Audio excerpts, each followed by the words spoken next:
I'm Sonya. And I'm Kate. And today we're dishing with you from 1789, located at 1226 36th Street Northwest in Georgetown. And today we are featuring one of 1789's featured dishes, the rabbit from Orange County, Virginia. Now the rabbit has, of course, artichoke and potatoes and things from the field. Bacon and just everything yummy that you'd want to smell and eat. Are you going to say yummy goodness? I was thinking about it. But we've also heard that the seafood here is wonderful. They have great soft-shell crab, they have great scallops, and just about everything on the menu. I think you should try the quail.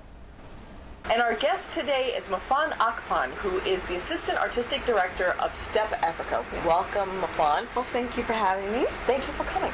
Tell us what your show is about. Well, our home performance series this year is extremely exciting. This year we are merging two art forms, the visual arts and the performing arts. And we have a partnership with the Phillips Collection, and we are exploring the Great Migration through the works of Jacob Lawrence and his migration series.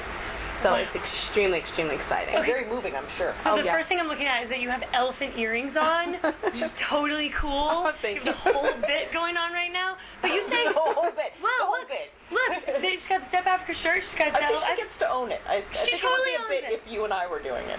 Well, I don't have the elephant earrings, but I totally love them. But so the Migration series is a series of paintings, yes? So are you creating choreography that goes along with the paintings and the art, or how does that work, really? Well, actually, Step Africa for a while has been doing works that happen to parallel some of the stories that you can actually find in the paintings. So some of the works we have already worked on and tweaked a little bit to help fit the mood of what he was expressing.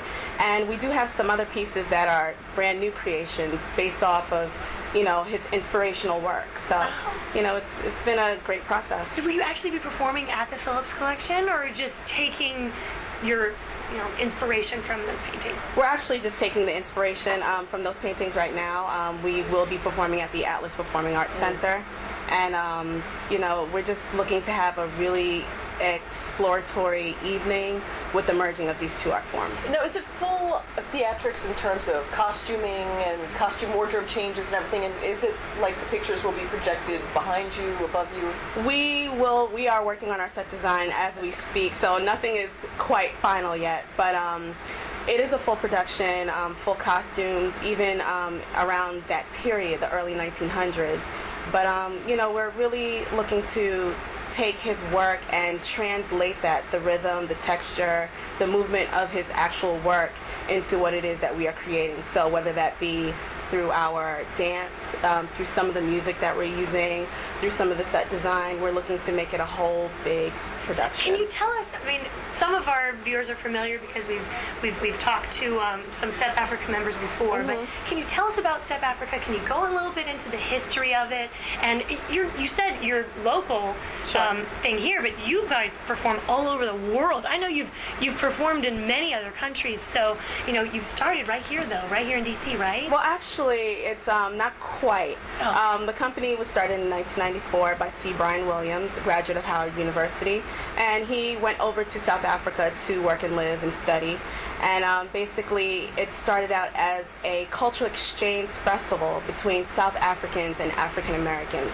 So we were bringing our stepping culture, we were bringing our knowledge of hip-hop and jazz and tap and ballet, and we were exchanging it with South Africans, the South African gumboot dance, and a Zulu dance called Nglamu. So the South African gumboot dance is really what caught Brian's attention because of its rhythmic bass. Makes you want to just, Exactly, that rhythm. And, it looks similar to stepping. So that's how really the company started as a festival actually in South Africa. And now it has grown into a dance company, so we are the first professional dance company that's dedicated to the art form of stepping. And we do tour across the United States and across the world, sharing this art form and exchanging with other cultures. Where did Step really start? Historically black colleges, or did it start even before that? Well, interestingly enough, there's no written documentation as to where it exactly started. But That if you doesn't look, surprise me. Right. The best things just come. That's true. That's true. But if you look at history, you can see early African American traditions such as the ham bone or patent and juba, and we've actually studied some of those traditions with an artist by the name of David Pleasant, and you'll actually see some of that work in our HPS Home Performance Series this year. But basically it started out in colleges and universities right here in America, and it started basically with fraternities and sororities in the early 1900s, historically black fraternities and sororities in the early 1900s. And it didn't start out as the form that you see it today. That's what it has developed into.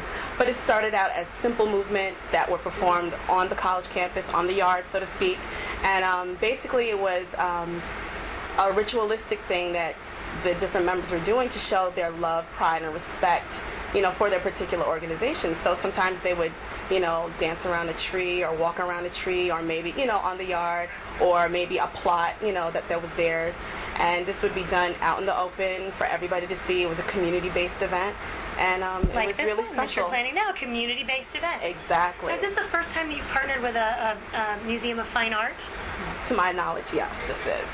Yes. So what exciting kind of thing, other than getting to take inspiration from the artwork, I mean, what's it like to partner with the Phillips Collection? I mean, they have the boating party, they have all these amazing paintings. Does it change the dynamic at all to what you do?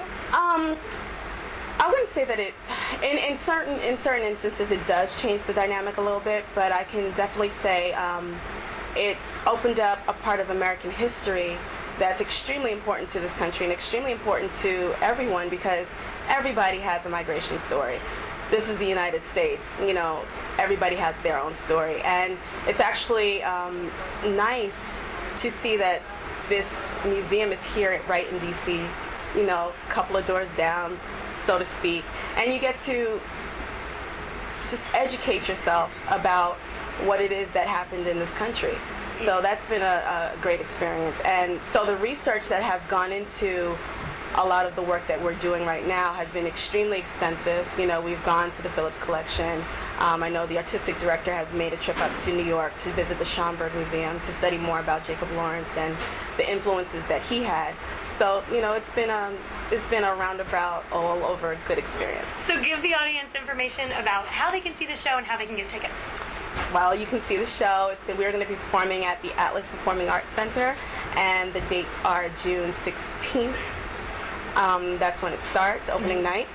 And you can get tickets at www.stepafrica.org, and you do spell Africa with a K, and all the information is on the website. We hope to see you guys there. Step Africa, we are looking forward to it. This is not one to miss.